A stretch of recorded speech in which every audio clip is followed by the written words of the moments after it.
Hello friends, मैं संध्या आप सभी के स्वागत करती हूँ स्टडी करिकुलम में। आज के सेशन में ब्लड क्लॉटिंग, रक्त का थक्का बनना और ब्लड ग्रुप, रक्त का समूह जो है आज के सेशन में हम लोग कंप्लीट करेंगे। इससे पहले जो है हम लोग ब्लड के बारे में अच्छे से पढ़े हैं, जिसमें बच गया था आपके ब्लड का क्लॉटिंग और ब्लड का ग्रुप जो है ग्रुप। इसके बाद से हम लोग इसका एमसीक्यूज जो है सॉल्व करेंगे। तो सबसे पहले इसके जो है थ्योरी को कंप्लीट करते हैं। इसके बाद से जो है हम लोग एमसीक्यूज को सॉल्व करेंगे। एनसीईआरटी बेस्ड रहेगा। अभी तक आपने चैनल को सब्सक्राइब नहीं किया है तो सब्सक्राइब जरूर कर लीजिए और दोस्तों के बीच भी शेयर कर दीजिएगा। अभी तक में हम लोग कौन कौन सा टॉपिक कंप्लीट कर लिया है, तो सेल को कंप्लीट कर लिए हैं, डाइजेस्टिव सिस्टम को, विटामिन्स को हम लोग अभी तक पढ़ लिए हैं। और अब जो है हम लोग ब्लड पढ़ रहे हैं और ब्लड में जो है ब्लड के आज जो है क्लॉटिंग और ग्रुप पढ़ेंगे। तो चलिए, अगर आप बीपीएससी की तैयारी करते हैं, सीटेट की तैयारी करते हैं, स्टेट की तैयारी करते हैं, एसएससी की, रेलवे की, पुलिस की, किसी भी कॉम्पिटिटिव एग्ज़ाम की अगर आप तैयारी करते हैं और आपके सिलेबस में साइंस सब्जेक्ट है, तो आप इस जो है क्लास को अंतिम तक देख सकते हैं। आपके एग्ज़ाम के लिए बहुत ही महत्वपूर्ण सेशन होने वाला है। तो चलिए सेशन की ओर हम लोग बढ़ते हैं। तो आइए तब हम लोग जानते हैं कि किस प्रकार से जो है हमारे रक्त में थक्का जमता है और ग्रुप कौन कौन सा ग्रुप होता है। तो चलिए हम लोग सेशन की ओर हम बढ़ते हैं। रक्त का थक्का बनना जो है क्लॉटिंग ऑफ ब्लड। जब आप देखते होंगे कि हमें जो है कहीं कट जाता है और जैसे ही वो हवा के संपर्क में आता है तो वहाँ पर जम जाता है। देखते होंगे कि एक लेयर बन जाता है और वो क्या होता है, वही ब्लड का जो है थक्का होता है। जब किसी कटे हुए भाग से रक्त बाहर निकलता है और तब वहाँ पर एक जेली के रूप में कुछ ही मिनट में जम जाना, उसी प्रक्रिया को क्या कहते हैं, तो रक्त का या ब्लड जो है क्लॉटिंग कहते हैं। ये जो क्रिया होती है वो कितने मिनट में हो जाती है, तो 2 से 5 मिनट में जो है वहाँ पर आप देखते होंगे कि जब भी कटता है तो उसको अंगुली से ऐसे दबाते हैं। तो जब वहाँ पर अंगुली फिंगर को जैसे ही रखते हैं तो क्या होता है, वहाँ पर कुछ 2 या 5 मिनट के बाद से आप देखते हैं कि जब आप फिंगर को हटाते हैं फिर क्या होता है, रक्त बंद हो जाता है, यानी कि वो जम जाता है वहाँ पर, जिसे रक्त के थक्का बनने की प्रक्रिया को कैस्केडिंग कहते हैं। और यही जो है रक्त बनने की प्रक्रिया को क्या कहते हैं, कैस्केडिंग कहते हैं, जो थक्का बन जाता है। रक्त के थक्का बनने के दौरान होने वाली जो है महत्वपूर्ण प्रक्रिया जो है इसके बारे में देखते हैं। तो ये जो रक्त के थक्का बनने की उसकी प्रक्रिया क्या है, रक्त के थक्का बनता कैसे है, तो आइए इस प्रक्रिया को देखते हैं कि किस प्रकार से जो है रक्त के थक्का बनते हैं, किन किन जो है अनिवार्य पदार्थ की आवश्यकता होती है। तो ये रक्त के थक्का बनने के लिए किन कौन कौन सी अनिवार्य जो है पदार्थ की आवश्यकता होती है, तो ध्यान दीजिएगा। विटामिन के की आवश्यकता होती है। धातु या तत्वों की, कैल्शियम जो होता है धातु या तत्व कहिए, कैल्शियम की आवश्यकता होती है। थ्रोम्बोसाइट जो रुधिराणु होता है, थ्रोम्बोसाइट्स की आवश्यकता पड़ती है। प्रोटीन जो होता है फाइब्रोजेन और प्रोथ्रोम्बिन की आवश्यकता होती है प्रोटीन में। तो इन सभी को जो है रक्त के थक्का बनाने की प्रक्रिया में इन सभी की जो है आवश्यकता होती है। आप नहीं कह सकते हैं कि विटामिन के जो है सिर्फ रक्त के थक्का बनाता है, इन सभी प्रक्रियाओं की जो है पदार्थ की आवश्यकता पड़ती है रक्त के थक्का बनाने में। तो ये सभी अनिवार्य पदार्थ होते हैं रक्त के थक्का बनाने में। तो आइए देखते हैं कि हमारे शरीर में जो है किस प्रकार से, देखिए नॉर्मल बॉडी है तो इसमें किस प्रकार से जो है अगर कट लग हमारे शरीर में जो है अगर कट लग जाता था तो वहाँ पर जो है रक्त का थक्का बन जाता है और वहाँ पर जो है रक्त बाहर नहीं बहता है। तो रक्त के थक्का बनने के दौरान जो होने वाली महत्वपूर्ण प्रक्रिया होती है, सबसे पहले तो थ्रोम्बोसाइट। जब आप थ्रोम्बोसाइट हवा के संपर्क में आता है, वायु के संपर्क में आता है तो थ्रोम्बोप्लास्टिन बनाता है। क्या बनाता है, तो थ्रोम्बोप्लास्टिन बनाता है। और यही थ्रोम्बोप्लास्टिन, ध्यान दीजिएगा, यही थ्रोम्बोप्लास्टिन कैल्शियम के साथ मिलकर और पहले से मौजूद प्रोथ्रोम्बिन को एक्टिव करता है और ये जो है थ्रोम्बिन बनाता है। क्या बनाता है? तो थ्रोम्बिन बनाता है। और यही थ्रोम्बिन जो होता है फाइब्रिनोजेन से मिलकर जो है फिब्रिन कहिए या फाइब्रिन जो है बनाता है। क्या बनाता है? तो फाइब्रिन जो है बनाता है। इस सभी एक तरफ से देखें तो एक दूसरे से अभिक्रिया करके अपना अस्तित्व को खो देता है। देख रहे हैं कि जब थ्रोम्बोसाइट जो है हवा के संपर्क में आता है तो थ्रोम्बोप्लास्टिन बनता है और अपना अस्तित्व को खो देता है। एक नया जो है नया मिल जाता है।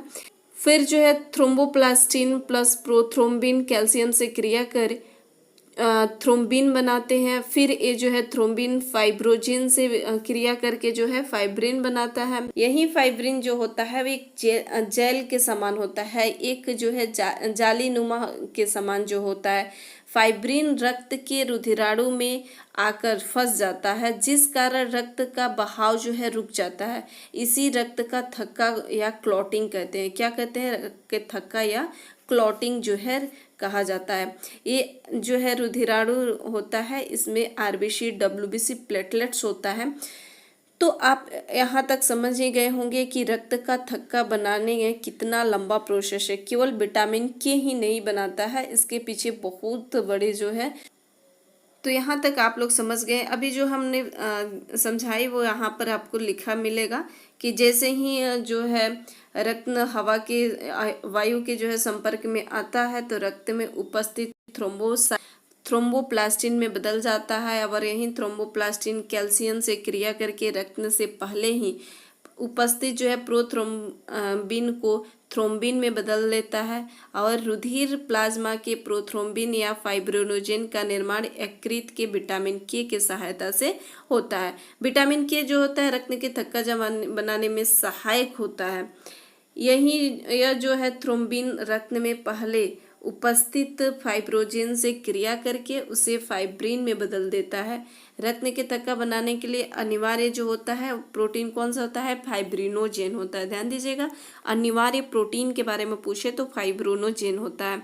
फाइब्रिन की रचना जाली के समान होता है। अभी हमने बताया कि इसकी रचना कैसी होती है, तो जाली के जो है समान होती है।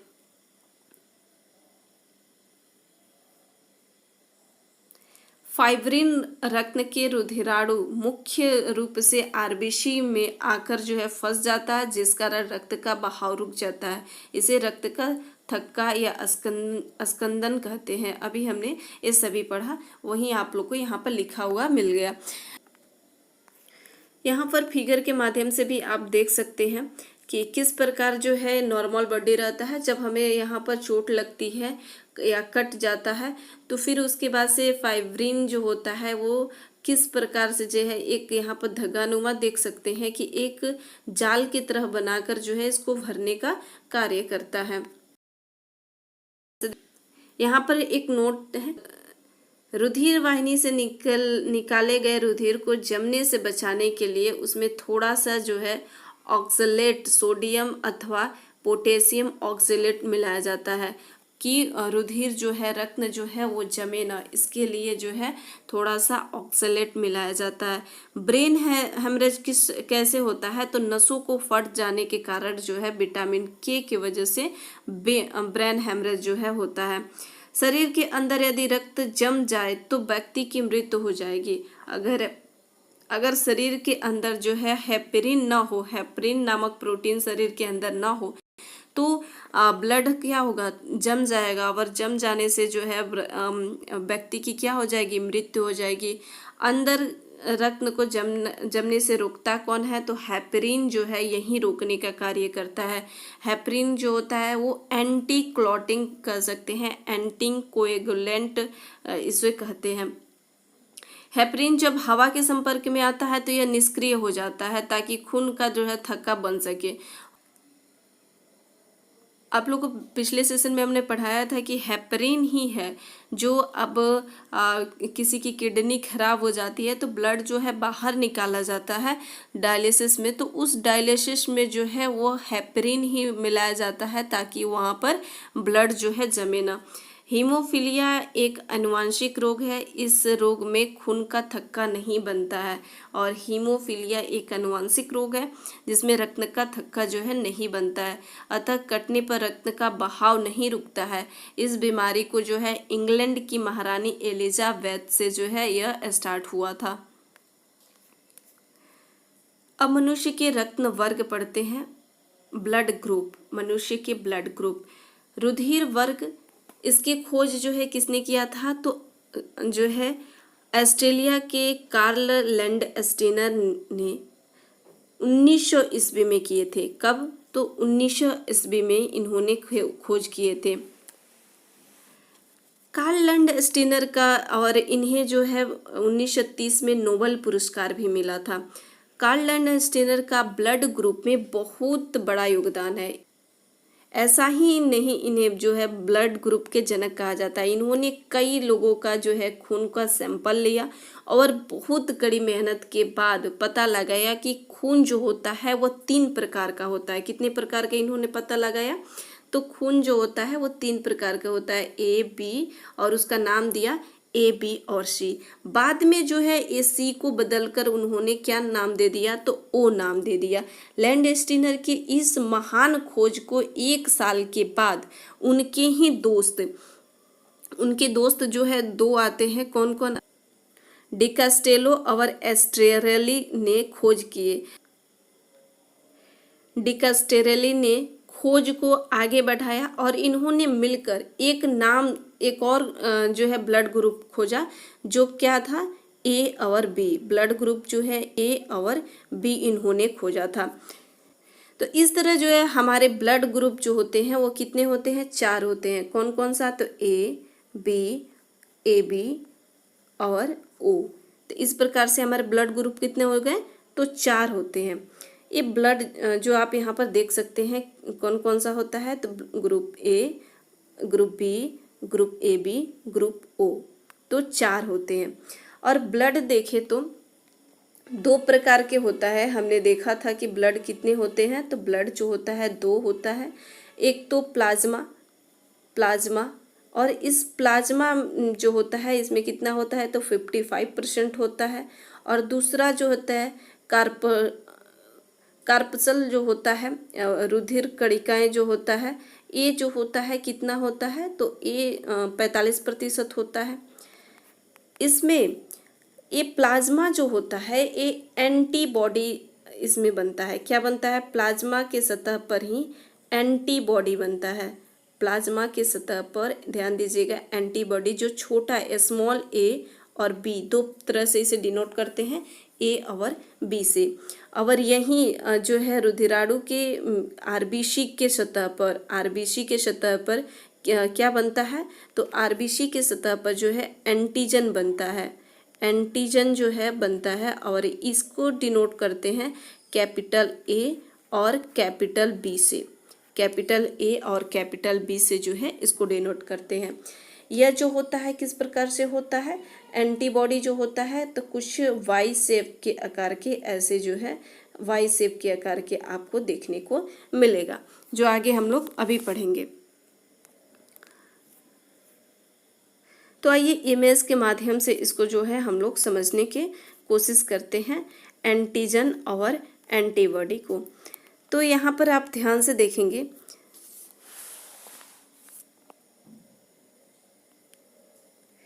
एंटीबॉडी जो प्लाज्मा में होता है कुछ इस तरह का बना होता है। एंटीबॉडी जो होता है वो प्लाज्मा में जो होता है, ध्यान दीजिएगा, एंटीबॉडीज जो होता है वो प्लाज्मा में जो होता है वह कुछ इस प्रकार से जो है बना होता है।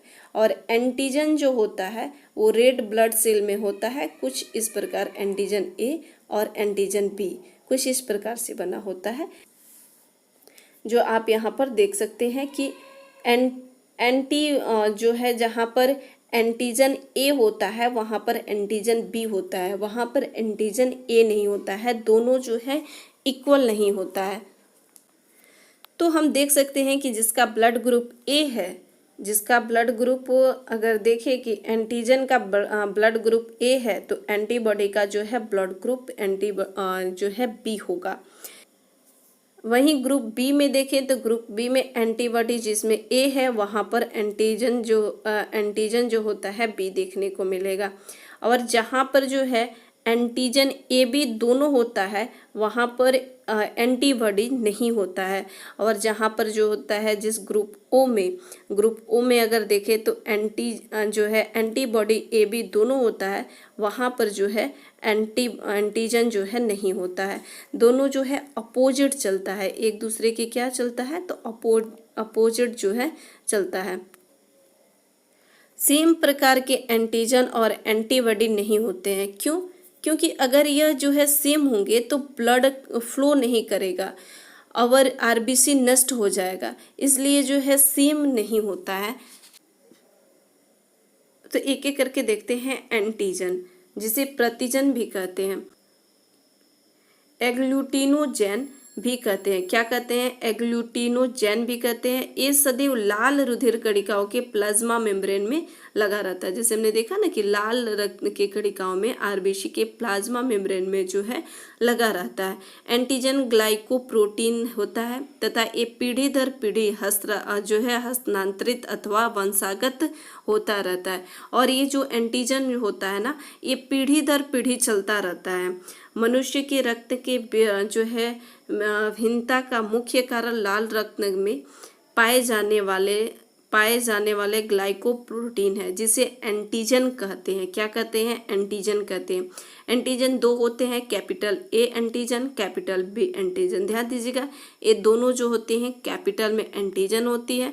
और एंटीबॉडी कैसे होता है तो एंटीबॉडी जो होता है स्मॉल होता है। एंटीजन या ग्लाइकोप्रोटीन की उपस्थिति के आधार पर मनुष्य में 4 प्रकार के रुधिर वर्ग होते हैं। कौन कौन? जिसमें एंटीजन ए रुधिर वर्ग ए, एंटीजन बी रुधिर वर्ग बी, एंटीजन ए बी दोनों होते हैं ए बी में।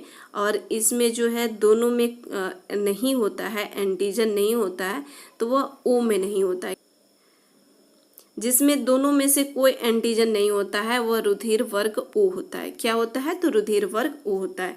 एंटीबॉडी की बात करें तो इसे जो है एग्लूटिनिन्स भी कहते हैं। ये रुधिर प्लाज्मा या सीरम में पाया जाता है। किसमें? प्लाज्मा या सीरम में पाया जाता है।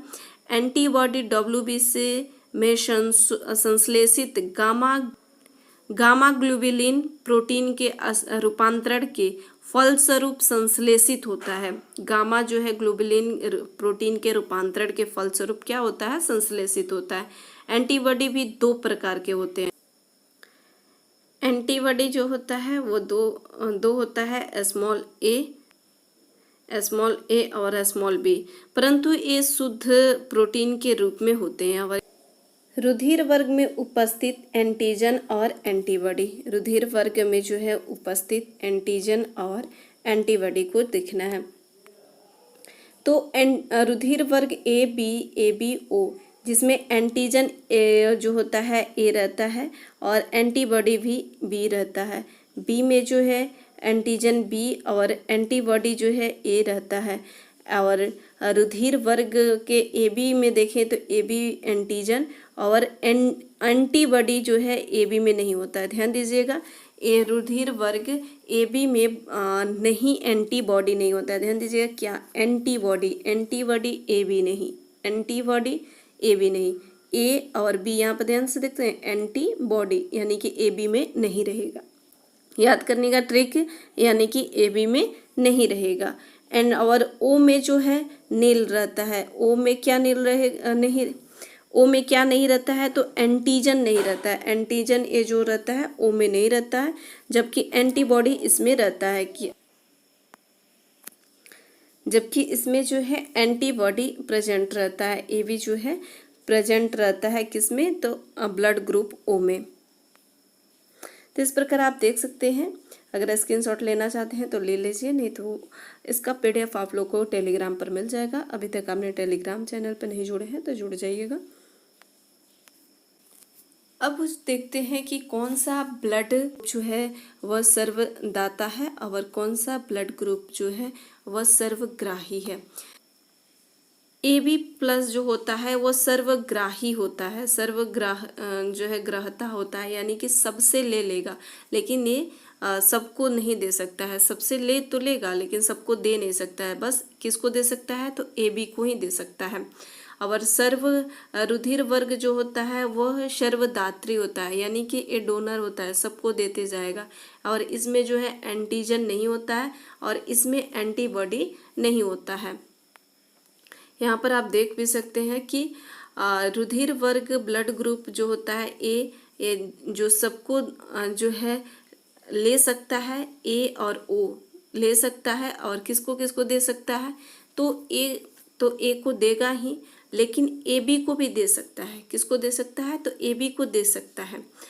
बी जो होता है वो तो बी से तो ले सकता है, और ओ से वो तो सबको देता है ना, तो ए सर्वदाता है तो वो तो सब में रहेगा। तो ये तो बी है तो देगा, ले सकता ही है। और किसको दे सकता है, बी को दे सकता है और ए बी को दे सकता है, लेकिन अकेला ए को बी जो है नहीं दे सकता है। ए भी जो है यस जो है सबसे ले सकता है, ए से भी, बी से भी, ओ से भी, ए बी से, सबसे ले सकता है, लेकिन ये देगा किसको, अकेला अगर ए मिल जाए उसको नहीं देगा, अकेला बी मिल जाए नहीं देगा। अगर ए और बी दोनों साथ में मिलेगा तब जाकर उसको जो है वह दे सकता है। ओ जो है यह तो ले सिर्फ किससे सकेगा, सिर्फ अपना ही ग्रुप ओ से ही लेगा, लेकिन देगा सबको देगा, ए को भी देगा, बी को भी देगा, ए बी को भी देगा, यानी कि सबको लौटा देगा, सबको दे देगा। आर एस फैक्टर या उसे जो है आर एस कारक या आर एस तत्व कहते हैं। आर एच कारक की खोज जो है लैंड एस्टिनर तथा वीनर ने सन 1940 में रीसस बंदर में की थी। किस में किया था तो इन्होंने 1940 में आर एस फैक्टर क्या होता है तो 1940 ईस्वी में लैंड एस्टिनर और वीनर ने रुधिर में एक अन्य प्रकार के एंटीजन का पता लगाया जो रीसस बंदर में से तत्व का पता चला, इसलिए उसे आर एच फैक्टर नाम दिया। क्या, उसे आर एच फैक्टर रीसस बंदर से इन्हें पता चला, इसलिए इसे जो है क्या नाम दे दिया तो आर एच फैक्टर नाम दे दिया। जिसमें आर एच पाया जाता है उसे जो है आर एच क्या कहते हैं पॉजिटिव कहते हैं, और जिसमें आर एच नहीं पाया जाता है, जिस ब्लड ग्रुप में आर एच नहीं पाया जाएगा उसे जो है निगेटिव कहा जाता है। वे जिन जो आर एच कारक निर्मित करते हैं कायिक गुणसूत्र में उपस्थित होते हैं। किस में उपस्थित होते हैं तो कायिक गुणसूत्र में उपस्थित होते हैं। तो अगर आर एच पुरुष तथा आर एच स्त्री का विवाह सही नहीं है, क्यों सही नहीं है, क्योंकि इसके कारण जो है पहला संतान जो होता है वह सुरक्षित तो होता है, लेकिन दूसरा संतान जो होता है वह घातक होता है। जिसे जो है इस रोग को गर्भ के जो है रक्ताणु को रक्ता कहते हैं। एरिथ्रोब्लास्टोसिस फिटेलिस जो है नाम से जाना जाता है। इसमें क्या होता है बच्चे के लिए जो है आजकल प्रत्येक आर एच स्त्री में को प्रथम जन्म के पश्चात सुरक्षा के लिए जो है IgG जो है दिया जाता है। आजकल वर्तमान में भी देखा जाए तो IgG जो है वो दिया जाता है। रक्त आधान के समय जो है RH फैक्टर की भी जांच की जाती है। RH पॉजिटिव को RH तथा रक्त और RH नेगेटिव को RH नेगेटिव रक्त ही दे सकता है। ध्यान दीजिएगा, RH पॉजिटिव को पॉजिटिव, RH नेगेटिव को जो है नेगेटिव ही रक्त जो है वह दे सकता है। अब यहाँ पर माता पिता के रक्त समूह के आधार पर बच्चों को संभावित रक्त समूह जो है इस पर देखते हैं। तो ये जो है माता पिता के समूह है, बच्चों का संभावित और असंभावित ये समूह है। अगर माता के भी ब्लड ग्रुप O है, पिता का भी ब्लड ग्रुप जो है O है, तो बच्चा का संभावित है कि वह ब्लड ग्रुप O ही होगा। अगर इसका असंभावित क्या है कि A भी हो सकता है, B भी हो सकता है, AB भी हो सकता है, लेकिन संभावित क्या है O ही होगा। अगर माता का O है, पिता का A है, तो बच्चा का O भी हो सकता है और A भी हो सकता है। पहले O वाला ध्यान दीजिएगा, ये चार जो है O को जो है वो AB से connect, O A B A B, तो ओ जो है वो ओ को भी देगा और ए को भी दे सकता है। और ओ जो है अगर माता का ओ है, पिता का भी बी है, तो बच्चा ओ भी हो सकता है, बी भी हो सकता है। अगर माता का जो है ओ है और पिता का जो है ए बी है, तो बच्चा जो होता है वो अलग होता है, या तो ए होगा या तो बी होगा, ए बी नहीं, या तो अलग ए हो जाएगा या तो जो है वह बी हो जाएगा।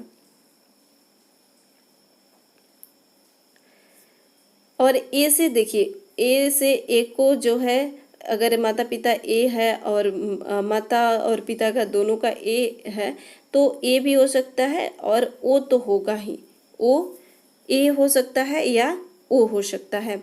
और ए बी हो तो ओ भी हो सकता है, बी ए भी हो सकता है, बी भी हो सकता है, ए भी हो सकता है। तो यानी कि ये सभी हो सकता है। तो इसको ध्यान से देखिएगा कि जो कभी कभी प्रश्न आता है कि कौन सा ऐसा ब्लड, माता और पिता का ब्लड ग्रुप है जो सभी प्रकार के, या तो ब्लड ग्रुप ए के बच्चा हो सकता है या ओ का। तो ऑल ग्रुप मतलब किसी भी ग्रुप से जो है, चारों में से जो है किसी भी ग्रुप का हो सकता है। तो वह कौन सा होगा, ए और बी। किस ब्लड ग्रुप के माता पिता होंगे, तो ए और बी के। ए और ए ब्लड ग्रुप की माता या ए बी के हो तो ए भी हो सकता है, बी भी और ए बी भी, लेकिन ओ नहीं होता है। ओ अकेला छोड़कर, ओ को जो है अकेला छोड़कर। बी अगर हो, माता पिता के बी भी हो, तो फिर जो है बच्चा बी भी हो सकता है और ओ भी हो सकता है। अगर माता पिता के जो है ए और ए बी, बी और ए बी हो, तो ए भी हो सकता है, बी भी हो सकता है, ए भी हो सकता है, ओ को छोड़कर। ध्यान दीजिएगा, ये दोनों सेम हो, या तो ए हो या ए बी हो, बी हो या ए बी हो। ठीक, अगर दोनों ए बी या ए बी हो, ए बी या ए बी हो, तो ए भी हो सकता है, बी भी हो सकता है, ए भी हो सकता है, लेकिन ओ को छोड़कर। तो ये तीन में कॉमन हो रहा है, ओ को छोड़कर ये तीन में जो हो कॉमन, ए हो अगर माता का ए हो, पिता का ए बी हो, अगर माता का बी हो, पिता का ए बी हो, अगर माता का ए बी हो और पिता का भी ए बी हो, तो इसमें ए बी और ए बी तीनों हो सकता है, बस ओ को छोड़कर। अगर सेम सेम हो, किसी माता पिता का अगर सेम सेम हो, तो वो ओ भी हो सकता है या सेम हो जाएगा। तो इस प्रकार से हमने ब्लड ग्रुप को भी देख लिया। यहाँ पर थोड़ा सा रक्त दाब का मापन यंत्र जो है एस्फिग्नोमैनोमीटर से किया जाता है। किससे किया जाता है, तो एस्फिग्नोमैनोमीटर से जो है किया जाता है। मानव शरीर का रक्त दाब वायुमंडलीय दाब से अधिक होता है। किससे अधिक होता है, तो वायुमंडलीय दाब जो है उससे अधिक होता है। व्यक्ति के बुद्धि होने पर सामान्यतः उनका रक्तचाप जो है बढ़ जाता है। उनका रक्तचाप जो होता है क्या होता है, बढ़ जाता है। तो इस प्रकार से हमने थ्योरी के सेशन देख लिया। अगर मैं आशा करती हूँ कि आप सभी के समझ में आया होगा। मिलते हैं नेक्स्ट सेशन में। अभी तक आपने चैनल को सब्सक्राइब नहीं किया है तो सब्सक्राइब कर लीजिएगा और दोस्तों के बीच भी शेयर करना ना भूलें। मिलते हैं नेक्स्ट सेशन में। Thank you.